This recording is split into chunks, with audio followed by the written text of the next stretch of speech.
সেদিন পৃথিবীটারে কাঁপিয়ে দেওয়া হবে, পুরো পৃথিবী নড়ে চড়ে উঠবে, টাওয়ার গুলো ভেঙে খান খান, পাহাড় গুলো ভেঙে দুমড়ে মুচড়ে যাবে, মানুষগুলো বিক্ষিপ্ত পতঙ্গের মতো নিক্ষিপ্ত হবে, সাগরের পানির মাঝখানে দাউ দাউ দাউ দাউ দাউ দাউ করে আগুন জ্বলতে শুরু করে দিবে।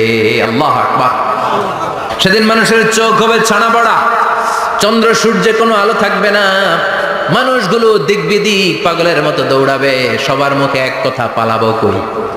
আকাশ আর আকাশ থাকবে না, কাগজ যেমনি আমরা এরকম ফোল্ড করে ফেলি, ভাঁজ করে ফেলি, মন চাইলে কাগজকে যেমনি আমরা এরকম হাতের মধ্যে গুটিয়ে নেই, সেদিন আকাশটারে হাতের মধ্যে গুটিয়ে নিবে কে? মানুষগুলো পাগলের মতো দৌড়াবে, কেউ থাকবে টয়লেটে, কেউ হসপিটালে, কেউ মাজারে, কেউ বাজারে, যে যেখানে থাক, শুরু হয়ে যাবে কিয়ামতের এই ভয়াবহ দৃশ্য। দুধের বাচ্চাকে রেখে দিয়ে মা দৌড়ে পালাবে। দুধের বাচ্চা রেখে মা কোথাও যায়? কলিজার টুকরা এটা, দুধের বাচ্চা, এটারে ফেলে মা কোথাও যায় না।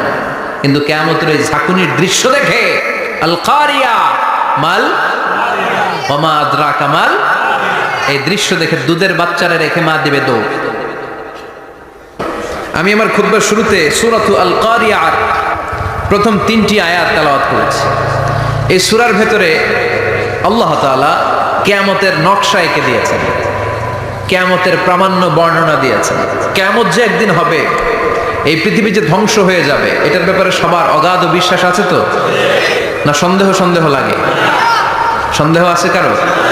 এই পৃথিবী একদিন থাকবে না, ভেঙে চুরমার হয়ে যাবে, খান খান হয়ে যাবে, সব মেসাকার হয়ে যাবে। আমি থাকবো না, আপনি থাকবেন না, আমরা কেউই থাকবো না, থাকবে একজন, তিনি কে? এটার নাম কিয়ামত, যেটার ব্যাপারে বিশ্বাস না থাকলে ইমানের ঘাটতি চলে আসবে, ঠিক কিনা? তো সেই কিয়ামতের দিনটা কেমন হবে, এর দৃশ্যটা কিরকম হবে, এর নকশা খুব সংক্ষিপ্ত পরিসরে মাত্র 11টা আয়াতে আল্লাহ তুলে ধরেছেন। আপনি মনোযোগ দিয়ে কানগুলো খরগোশের মতো খাড়া করে যদি কথাগুলো শুনেন, আপনার মনে হবে আপনি এখানে বসে কিয়ামত চোখে লাইভ দেখতেছেন। লাইভ আল্লাহ এমন ভাবে বলেছে, সুবহানাল্লাহ পড়েন। তা আসুন আমরা সরাসরি কিয়ামতকে দেখে আসি, আসলে কিয়ামতটা কেমন বর্ণনা করছেন কে?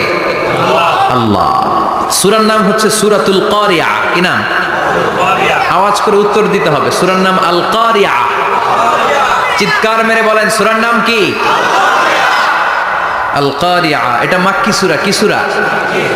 বিশ্বনবীর জীবনের 2টা পর্ব, একটা মাক্কি পর্ব আর একটা মাদানী পর্ব। এটা মাদানী পর্বে নাজিল হয়নি, এটা নাজিল হয়েছে মাক্কি পর্বে। এই সূরার আয়াত সংখ্যা 11। এটা কোরআন